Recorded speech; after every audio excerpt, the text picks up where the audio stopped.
বিসমিল্লাহির রহমানির রহিম। Gazipur police lines school এর পক্ষ থেকে জুম মিটিং এর মাধ্যমে লাইভ ক্লাসরুমে সবাইকে স্বাগতম। তো আশা করি সবাই ভালো আছো। তো আজকে আমরা সসীম ধারা থেকে, সাধারণ গণিতের সসীম ধারা থেকে একটা অঙ্ক সলভ করব। তো এই অঙ্কটা এবছর ঢাকা বোর্ডে আসছে, তো ওই অঙ্কটাই আজকে আমরা সলভ করব, যে আমরা দেখবো যে এই বছর যে অঙ্কটা আসছে সেই অঙ্কটা আসলে কেমন অঙ্ক আসছে।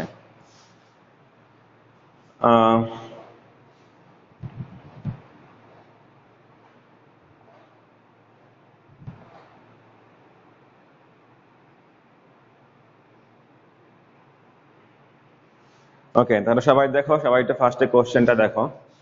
যে আমাদের কোশ্চেনে এখানে উদ্দীপক দুইটা আছে, 1 নাম্বার উদ্দীপক, 2 নাম্বার উদ্দীপক। ঠিক আছে, তো 1 নাম্বার উদ্দীপকে আমাদের এখানে একটা ধারা দেওয়া আছে, কি সমান্তর ধারা 2 + 7 + 12 + 17 প্লাস ডট ডট ডট, একটি সমান্তর ধারা। আর 2 নাম্বার উদ্দীপকে আমাদের একটা ধারা দেওয়া আছে, 7 + x + y + z + 4375, একটি গুণোত্তর ধারা। ওকে, এখানে তোমার দুইটা উদ্দীপক আছে অঙ্কে, আর ক নাম্বারে বলছে সমাধান করতে। তো এই সমাধানটা আবার এই উদ্দীপকের সাথে কোনো সম্পর্ক নাই, ক নাম্বার একটা ডিফারেন্ট একটা কোশ্চেন, কিন্তু ক নাম্বারে বলছে শুধু সমাধান করতে।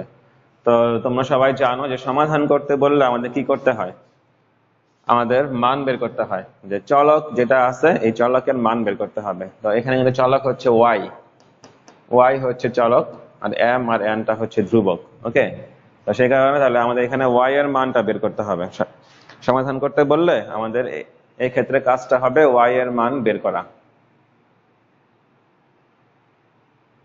তো তাহলে এখন আসো আমরা সমাধানটা করি।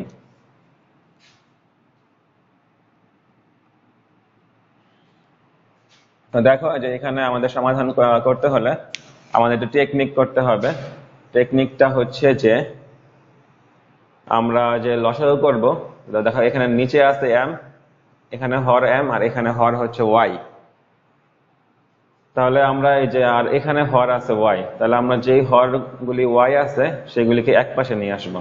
তাহলে m/y থাকবে, আমরা এই n/y কে বাম দিকে নিয়ে আসবো, আর এই y/m কে ডান দিকে নিয়ে যাব। ওকে, তাহলে দেখো যে m/y, আর এই n/y বাম দিকে আসলে প্লাসটা কি হবে, মাইনাস, n/y ইজ ইকুয়াল, ডান দিকে আছে y/n, y/n আছে, আর এই y/m টাকে আমি যদি ডান দিকে নিয়ে যাই তাহলে এটা প্লাসটা হবে মাইনাস, তাহলে y/m টা ডান দিকে আসলে মাইনাস হয়ে যাবে। দেখো বুঝতে পারছো কেন আমরা সাইড চেঞ্জ করছি? বুঝতে পারলে আমাকে একটু মেসেজ দিয়ে জানাও, জেরিন একটু মেসেজ দাও।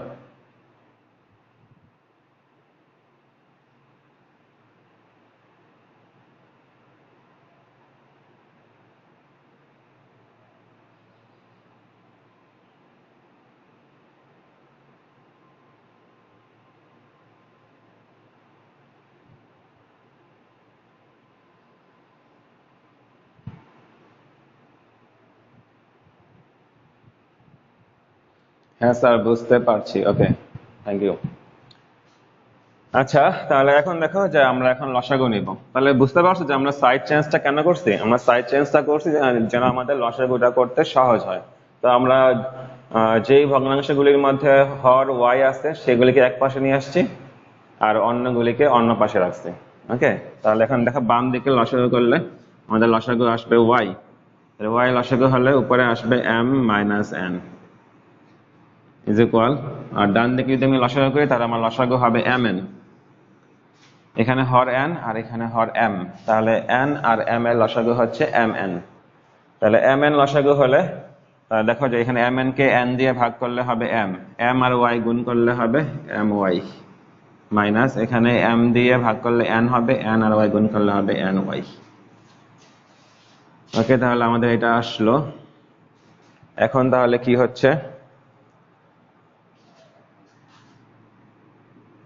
m - n/y ইজ ইকুয়াল, এখানে দেখো আমাদের উপরে y কমন যাচ্ছে, y কমন নিলে উপরে হবে m মাইনাস n আর নিচে আছে mn। তাহলে এখন আমরা আড়াআড়ি গুণ করব, আড়াআড়ি গুণ, এই পাশে উপরে এই পাশে নিচে। তাহলে গুণ করলে y আর y গুণ করলে কি হবে, y square m minus n, y square m minus n হবে। আর ইজ ইকুয়াল এখানে উপরে m মাইনাস n আর নিচে mn গুণ করলে হবে mn into m minus n। ওকে, তাহলে এই পর্যন্ত উঠাও, তারপরে আমরা করতেছি উপরে।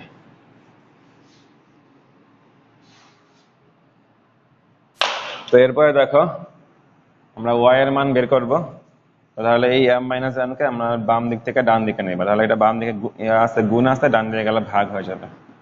তাহলে y স্কয়ার ইজ ইকুয়াল হবে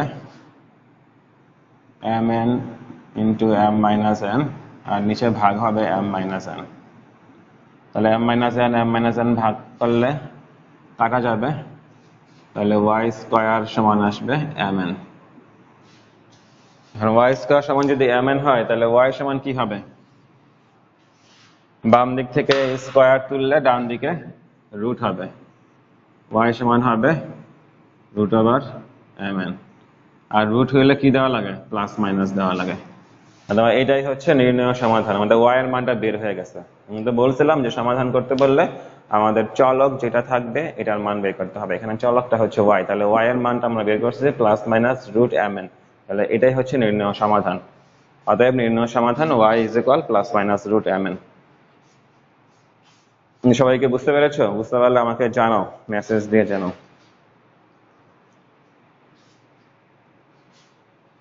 এছাড়া কোনো কোশ্চেন থাকলে আমাকে করতে পারো।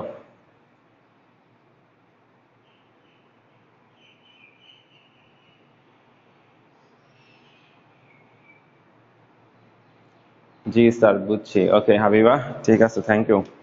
তাহলে ক নাম্বারটা কমপ্লিট, আমি মুছবো, মুছে ফেলি। ক নাম্বারে আমাদের বলেছিল সমাধান করতে, আমাদের সমাধানটা বের হয়ে গেছে। তো এখন আমরা খ নাম্বারে দেখি কি বলছে। তো খ নাম্বারে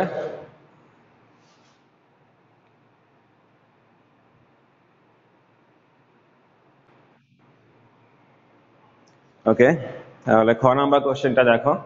আমাদের খ নাম্বারে কি বলছে, খ নাম্বারে বলছে যে 1 নং ধারাটির প্রথম n সংখ্যক পদের সমষ্টি 2235 হলে n এর মান নির্ণয় করো। ওকে, তো আমার মনে হয় তোমরা এটা করতে পারবা, কারণ এটা একটা কমন অঙ্ক। 1 নং ধারাটার প্রথম n সংখ্যক পদের সমষ্টি দেওয়া আছে, তো এখান থেকে n এর মান বের করতে হবে। তো জেরিন, হাবিবা, তোমরা ট্রাই করো, তো করে ফেলো, করে পরে আমাকে মানটা বলবা যে n এর মান কত আসে। আমিও করতেছি, তোমরা করো। ওকে, তো খ নম্বরটা বলছে 1 নং ধারাটার সাথে সম্পর্কিত। তো 1 নং ধারাটা হচ্ছে আমাদের দেওয়া আছে। তো তাহলে এখান থেকে আমরা ধারাটা লিখবো, লিখে এখান থেকে প্রথম পদ, যেহেতু এইটা একটা সমান্তর ধারা, তাহলে এখান থেকে প্রথম পদ আর সাধারণ অন্তরটা বের করব ফার্স্টেই। ওকে, তো সবাই লিখো, ধারাটা উঠাও আগে। 2 + 7 + 12 + 17 .. লিখো এখানে, এখানে প্রথম পদ a ইজ ইকুয়াল কি, প্রথম পদ 2, তারপর সাধারণ অন্তর,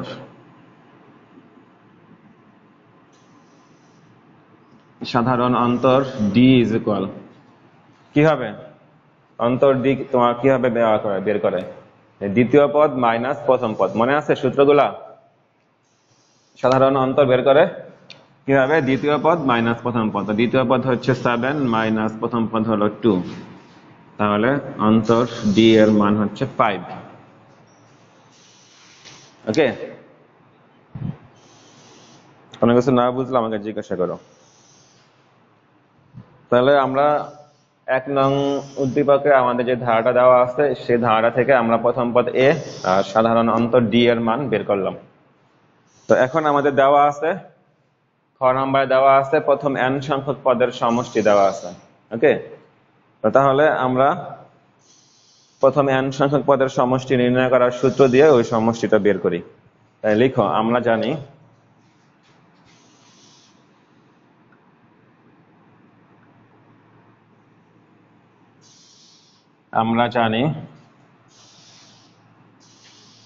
সমান্তর ধারার ক্ষেত্রে প্রথম n সংখ্যক পদের সমষ্টি।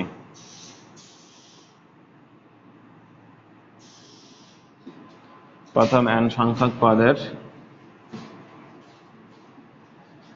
সমষ্টি কি মনে আছে সূত্রটা? Sn, সমান্তর ধারার ক্ষেত্রে প্রথম n সংখ্যক পদের সমষ্টির সূত্র। ওকে, তো Sn সমান n/2 into 2a plus n-1 into d। সমান্তর ধারার ক্ষেত্রে প্রথম n সংখ্যক পদের সমষ্টি সূত্র যে Sn equal n/2 into 2a plus n-1 into d। ওকে, তাহলে আমরা এখানে মান বসাই। n/2 into 2a, আমরা কিন্তু a এর মান বের করছি, a এর মান হচ্ছে 2 প্লাস n-1 into d এর মান আমরা পাইছি 5। তাহলে এখান থেকে তোমার কি আসে দেখো তো, n/2 4 প্লাস 5 দিয়ে গুণ করলে কি হবে? 5n minus 5। তাহলে ক্যালকুলেশন করলে কি আসে? n/2 into এখানে +4 আর -5, তাহলে বিয়োগ করলে কি হবে? -1, তাহলে 5n minus 1। দেখো বুঝতে পারছো কিনা? আচ্ছা, নিচের লাইন তো দেখতে কষ্ট হয়ে যায়।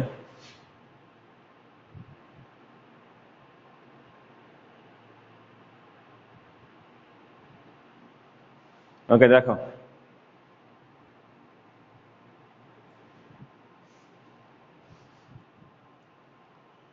তাহলে আমাদের খ নম্বরে ধারাটির 1 নং ধারাটির প্রথম n সংখ্যক পদের সমষ্টি দেওয়া আছে। তো আমরাও তোমার এখানে প্রথম পদ আর সাধারণ অন্তর বের করে আমরা প্রথম n সংখ্যক পদের সমষ্টির সূত্র দিয়ে মান বসিয়ে এখানে সমষ্টি বের করলাম। তাহলে এখন এরপরে কি হবে? এরপরে লেখো প্রশ্ন মতে।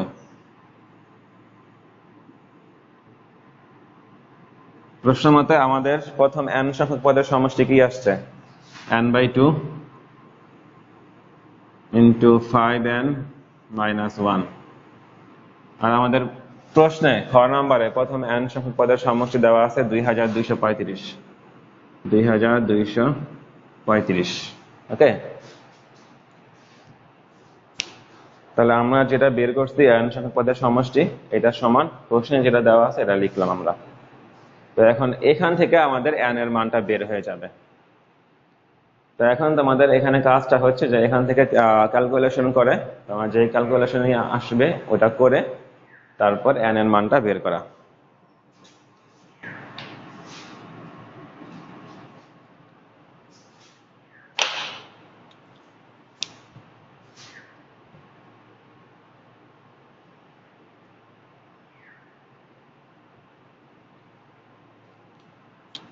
তাহলে এখানে কি হবে?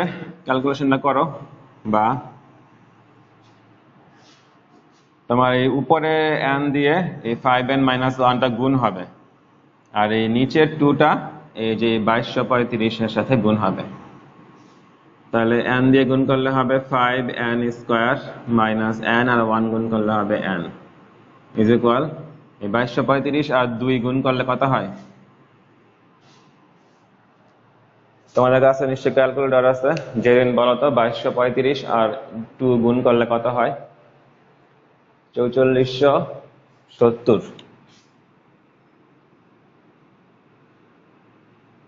ঠিক আছে,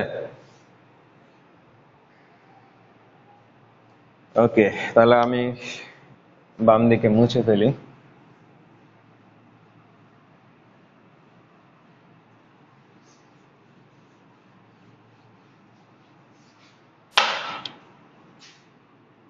বা 5n square minus n minus 4470 is equal 0। Okay, তাহলে এখন দেখো আমাদের যে টার্মটা আসছে এখানে কি হবে বলো তো? কোন নিয়মে এখান থেকে n এর মানটা বের হবে?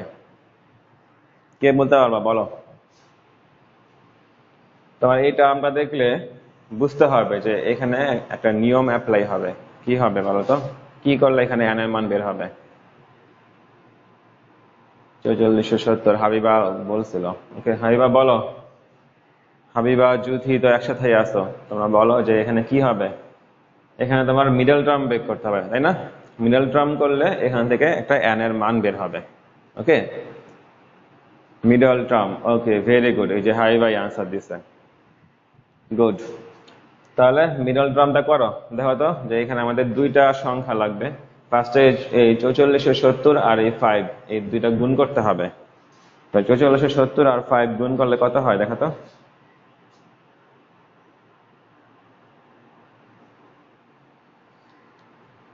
তো এখানে আমাদের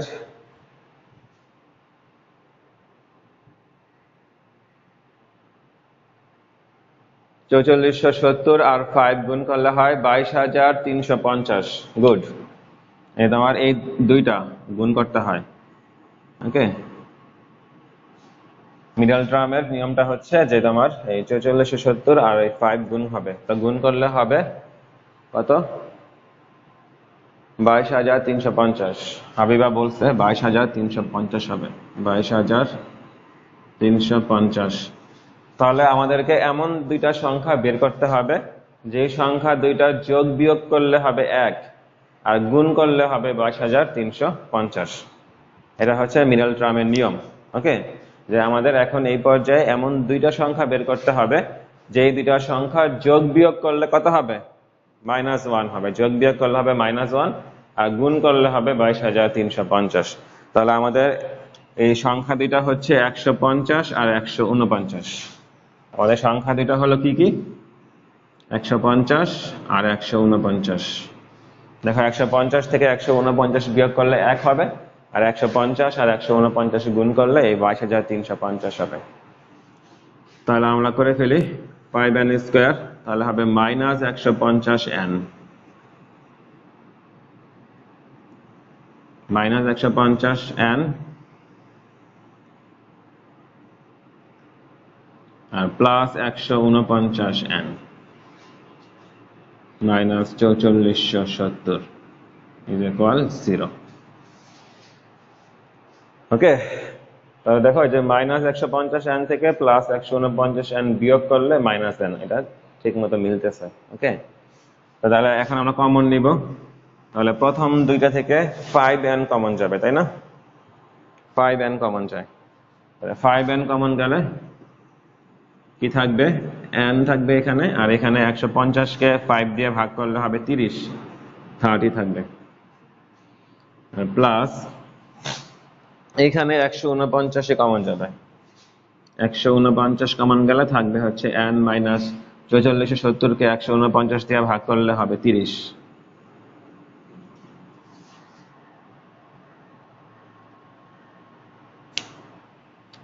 ইজ ইকুয়াল 0। তাহলে আমাদের কি আসতেছে? যে n মাইনাস 30 মিলতেছে, তাই না? তাহলে n মাইনাস 30 কমন নিব। কমন নিলে কি থাকবে? 5n plus 149 is equal 0। ওকে, দেখো বুঝতে পারছো কিনা তোমরা?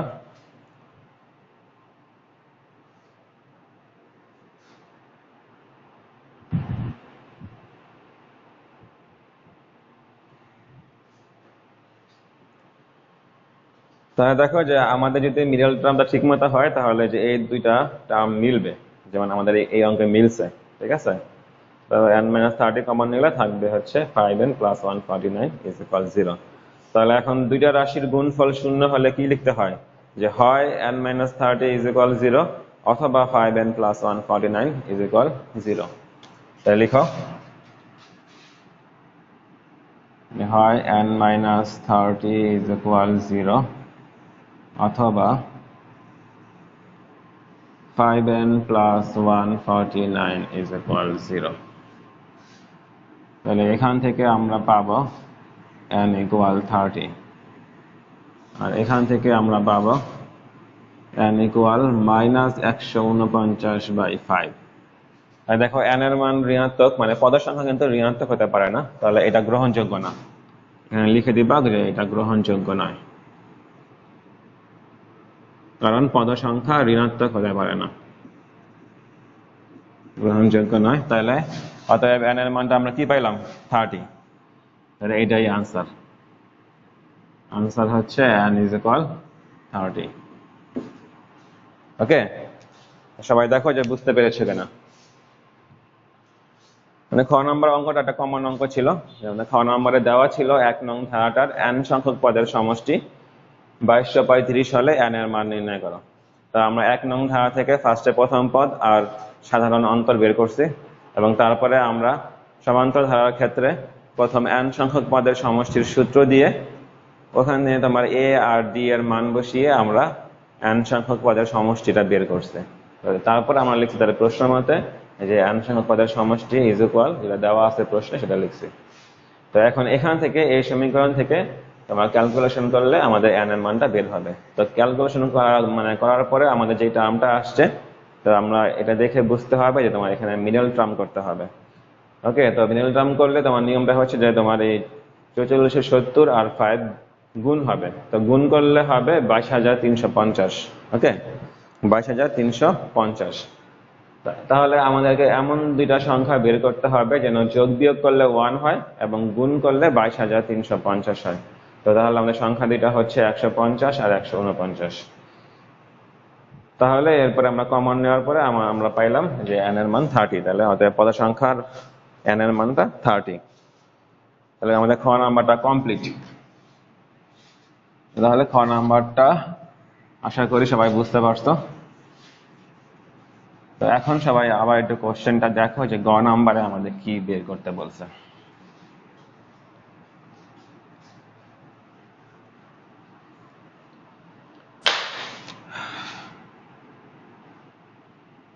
গ নাম্বারে আমাদের বলছে যে 2 নং ধারা হতে xyz এর মান নির্ণয় করো। এটা একটা কমন অঙ্ক। 2 নং ধারা হতে xyz এর মান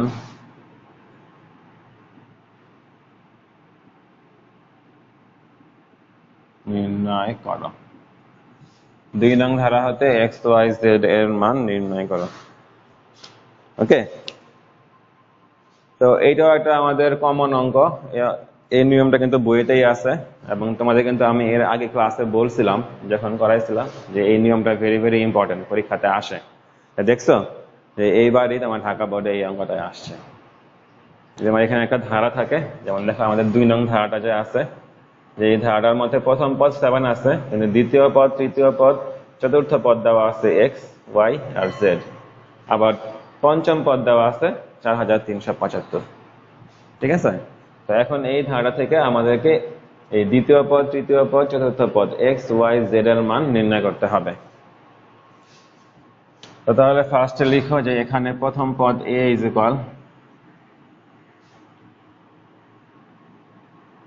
প্রথম পদ a ইজ ইকুয়াল কি দেওয়া আছে? 7। প্রথম পদ এটা হচ্ছে 7, কিন্তু এটা যেহেতু একটা গুণোত্তর ধারা, তো এখানে কিন্তু সাধারণ অনুপাত বের করতে হবে।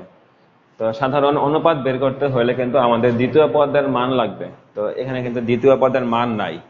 ওকে, তো সেই কারণে কিন্তু সাধারণ অনুপাতটা আমরা বের করতে পারতেছি না। তো সেই কারণে আমরা অনুপাতটা ধরে নিব। লিখো ধরি সাধারণ অনুপাত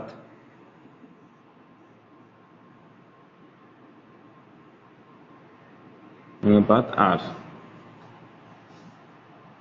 ওকে, তো এখন যেহেতু এটা একটা গুণোত্তর ধারা, তো গুণোত্তর ধারার ক্ষেত্রে আমাদের n তম পদের সূত্রটা পারতে হবে। ওকে, গুণোত্তর ধারার ক্ষেত্রে n তম পদ, আমরা n তম পদের সূত্র দিয়ে এই দ্বিতীয় পদ, তৃতীয় পদ আর চতুর্থ পদ বের করব। ওকে, লিখো যে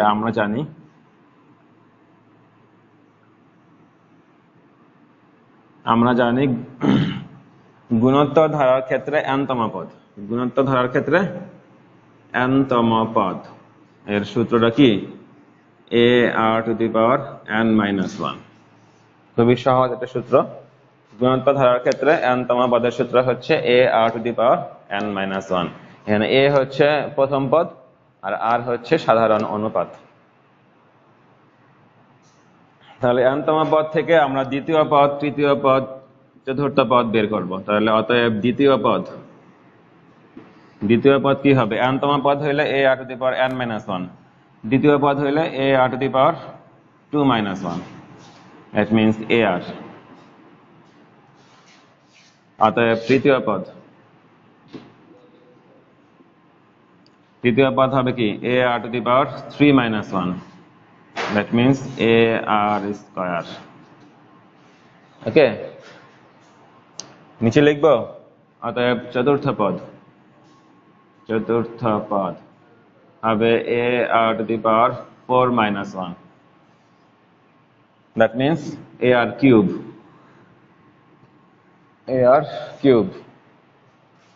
তারপর অতএব পঞ্চম পদ, আমরা পঞ্চম পদ পর্যন্ত বের করব, কারণ আমাদের এখানে ধারার মধ্যে পঞ্চম পদ পর্যন্ত আছে। তাহলে পঞ্চম পদটা কি হবে? ar⁵-1, that means ar⁴।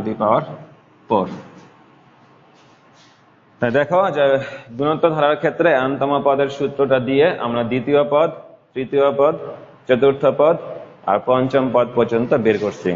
এখানে আরেকটা কাজ করতে হবে, সেটা হচ্ছে তোমার a এর মানটা কিন্তু এখানে আছে, a এর মানটা কিন্তু বসাই দিলে ভালো হতো। যেমন এখানে তুমি দেখো যে দ্বিতীয় পদ কি আসছে? ar। তার মানে যদি এখানে a এর মান বসাই, তাহলে a এর মান 7, তাহলে 7r। ওকে, তোমরা মানটা বসায় দাও। আমার দেখো তৃতীয় পদ কি আসছে? ar², তাহলে a এর মান 7 বসাইলে কি হবে? 7r²। তারপর দেখো চতুর্থ পদ কি আসছে? ar³। তো এখানে যদি আমি a এর মান 7 বসাই, তাহলে হবে 7r³। তারপর দেখো পঞ্চম পদ কি আসছে? ar⁴। এখানে যদি আমি a এর মান 7 বসাই, তাহলে হবে 7r⁴। ওকে, a এর মান যে 7, এই মানটা আমরা বসাই দিলাম সবগুলা পদের মধ্যে। তাহলে আমরা দ্বিতীয় পদ, তৃতীয় পদ, চতুর্থ পদ এবং পঞ্চম পদ বের করছি। তো আমাদের কিন্তু প্রশ্নটাও কিন্তু দ্বিতীয় পদ, তৃতীয় পদ, চতুর্থ পদ আর পঞ্চম পদ আছে। তাহলে আমরা প্রশ্ন মতে লিখবো, প্রশ্ন মতে দ্বিতীয় পদ আমরা বের করছি 7r ইজ ইকুয়াল, প্রশ্নে তোমার দেওয়া আছে দ্বিতীয় পদ হচ্ছে x। তৃতীয় পদ আমরা বের করছি 7r², আর প্রশ্নে তোমার তৃতীয় পদ দেওয়া আছে y। চতুর্থ পদ আমরা বের করছি 7r³, আর প্রশ্নে দেওয়া আছে চতুর্থ পদ z। পঞ্চম পদ আমরা বের করছি 7r⁴, আর প্রশ্নে পঞ্চম পদ দেওয়া আছে 4375, 4375। তো এখন এই চারটাকে চারটা সমীকরণ দিব, 1 নং, 2 নং, 3 নং, 4 নং। তো আমাদের এই অঙ্কটার টেকনিকটা হচ্ছে এইটাই, যে আমাদের এখানে প্রথম পদটা দেওয়া আছে 7, প্রথম পদ a এর মান 7 দেওয়া আছে, আর অনুপাত আমরা বের করতে পারবো না কারণ আমাদের দ্বিতীয় পদের মান নাই, সেই কারণে আমরা অনুপাতটা ধরে নিচ্ছি, ধরি সাধারণ অনুপাত r। তো এখন আমাদের n তম পদের সূত্র থেকে আমরা দ্বিতীয় পদ, তৃতীয় পদ, চতুর্থ পদ, পঞ্চম পদ বের করছি এবং তারপর প্রশ্ন মতে লিখে আমরা এখান থেকে চারটা সমীকরণ পাইছি। তো এই চারটা সমীকরণ পাওয়ার পরে কিন্তু আমাদের কাজটা হবে যে এই 4 নং সমীকরণ নিয়ে কাজ করা। ওকে, যে আমি যদি এই 4 নং সমীকরণটা নেই, তাহলে কিন্তু এখান থেকে আমাদের r এর মানটা বের হয়ে যাবে। আর r এর মান বের হয়ে গেলে তোমার এই 1 নং, 2 নং আর 3 নং এ যদি আমি r এর মান বসাই দেই, তাহলে কিন্তু আমার x, y আর z এর মান বের হবে, মানে আমাদের কোশ্চেনে যেটা চাইছে তা বের হবে। তো তাহলে এখন আমরা 4 নং সমীকরণটা নিয়ে কাজ করব। তাহলে লিখো যে 4 নং হতে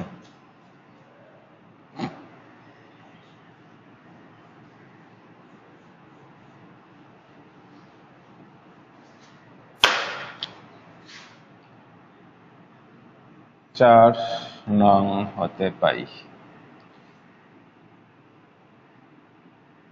তো 4 নং সমীকরণে আমাদের আছে 7r⁴ ইজ ইকুয়াল 4375। আর এখানে ক্যালকুলেশন করলে কি হবে জেরেন দেখো তো। এই 4375 কে 7 দিয়ে ভাগ করলে কি হয়? 4375 কে 7 দিয়ে ভাগ করলে কি হয়?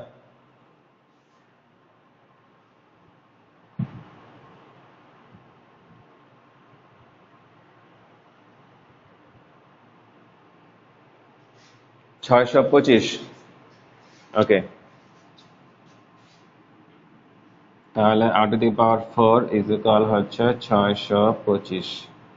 তাহলে এখন আবার দেখতে হবে যে কতর পাওয়ার 4 দিলে 625 হয়। এটা বের করো যে কোন সংখ্যার পাওয়ার 4 দিলে 625 হয়।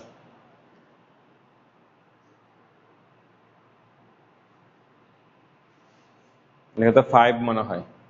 5 এর পাওয়ার 4 দাও তো। 5⁴ এর মান বের করো।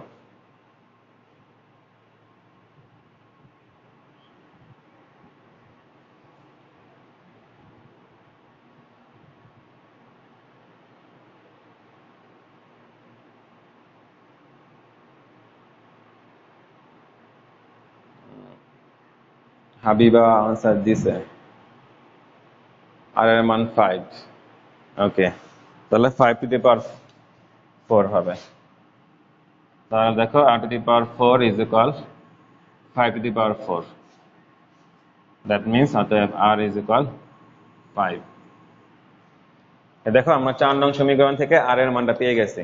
তো এখন এই r এর মানটা তুমি যদি 1 নং সমীকরণে বসাও তাহলে x এর মান বের হবে। r এর মান তুমি যদি 2 নং সমীকরণে বসাও তাহলে y এর মান বের হবে। r এর মান তুমি যদি 3 নং সমীকরণে বসাও তাহলে z এর মান বের হবে। ওকে, তাহলে তোমরা বাকিটা করে নিও।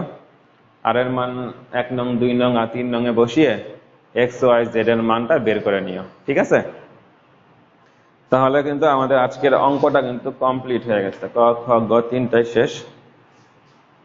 তো তাহলে দেখো যে এই অঙ্কটাই কিন্তু তোমার এই বছর ঢাকা বোর্ডে আসছে। ওকে, খুবই কমন একটা অঙ্ক, মানে তোমার যেইগুলা সবসময় পরীক্ষাতে আসে ওই টাইপের অঙ্ক কিন্তু আসছে। তারপরও এই বছর কিন্তু অনেক কথা হয়েছে যে কোশ্চেন কঠিন হয়েছে, ঠিক আছে, টাফ হয়ে গেছে অনেক, এই টাইপের অনেক কথা হয়েছে। কিন্তু আমরা কিন্তু দেখলাম যে আসলে কিন্তু তুমি যদি নিয়মটা ভালো মতো জানো, ওকে, আর তুমি যদি অঙ্কের মাঝখানে ক্যালকুলেশন গুলি ঠিক মতো মানে ভুল না করে তুমি যদি ঠিক মতো করতে পারো তাহলে কিন্তু তোমার অঙ্কটা কিন্তু মিলবে। তো তাহলে এই কাজটাই করতে হবে, অঙ্ক দেখে ভয় পাওয়া যাবে না।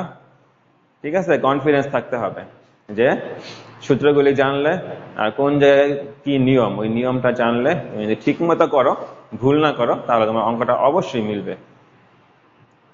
তো তাহলে এখন তোমাদের এরপরে ক্লাসের বাড়ি কাজটা হচ্ছে যে তোমরা এই 2020-এ ধারা থেকে যেই অঙ্কগুলি আসছে প্রত্যেকটা বোর্ডে, সকল বোর্ডে, তো সকল বোর্ডের এই অঙ্কগুলি তোমরা দেখবা যে তোমরা করতে পারতেছে কিনা, বুঝতে পারতেছে কিনা।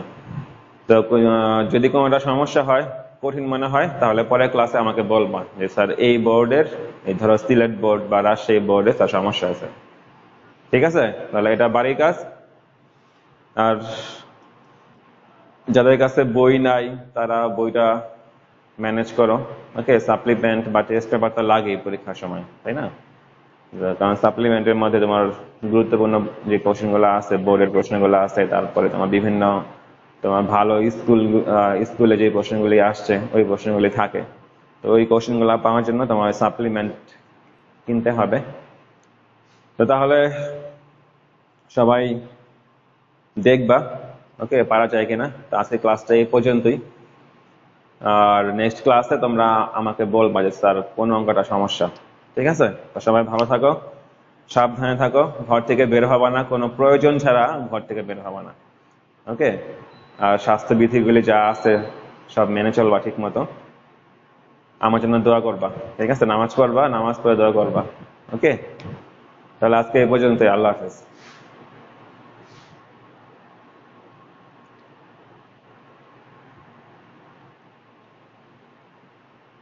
ওকে, নুসরাত জাহান জেরিন 5। ঠিক আছে, তাহলে ক্লোজ করে দিই।